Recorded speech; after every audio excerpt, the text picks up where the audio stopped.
Atong sayron ang dugan pang mga balita sa Mindanao. Makauban nato si Cyril Chavez live sa Cagayan de Oro City. Cyril. Salamat Argel. Human na diskubre nga gibutang sa usa ka balay sa buhangin proper Davao City ang mga election paraphernalia nga gamiton sa eleksyon. Gihatod na kini sa Comelec Davao del Norte ni adtong Domingo sa buntag. Apan kaganihang buntag gideliver sab sa DCPO ang alang sa Davao City. Atong sayron ang detalye pinaagi ni ini nga report. Sir, prior sa arrival ng mga cargo, meron na bang advance na po? No. We are not aware of that. Nasayra na lang sa Davao Police nga dunay mga election paraphernalia sa usa ka balay sa Dumanlas, Barangay Buhangin proper Davao City. Dihang dunay nagreport kanila.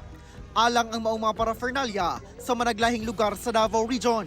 Kung doon may mga kalapasan sa pagbutang sa Starlink kits ug solar panel sa maong property, anaamatod pa sa Comelec ang desisyon sa sunod nga lakang. It's the decision of Comelec. Silang sa amin, magbigay ng instruction sa amin. We are under Comelec control. Mag-alas 9 Lunes sa buntag, nangabot sa Davao City Police Office ang duha ka wing van truck.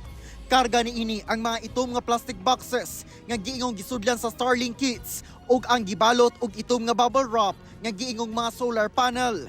Gikumpirma sa mga pahinante sa truck ang ilang karga ang gikan sa usa ka balay sa Dumanlas sa Buhangin. Gikan na matud pa sila og Davao del Norte aron maghatod sa mga Starlink kits ug solar panels nga alang sa maong probinsya una ni balik sa Davao City. 37 ka mga Starlink kits o 37 sub ka solar panels ang gidiskarga o gisulod sa mismong Davao City Police Office building. Sumala sa notice of delivery nga gipagula sa Comelec pinaagi sa ilang social media accounts ang DCPO ang lokasyon sa warehouse alang sa Davao City. Kinausap nila ako na baka pwede dito ilagay for security reasons. So I said yes, this is a government facility, why not? Human sa pagdiskarga, ang maong mga truck na diretsyo na sa Davao del Sur o Davao Occidental aron ihatod sab ang samang mga election paraphernalia. Ginakuhaan pa og pahayag ang Comelec 11 labot sa delivery sa maong mga election paraphernalia sa nagkadaiyang lugar sa Davao Region. Kauban si Melchor Awing sa kamera. Ako si Orgil Relator. 1 Mindanao.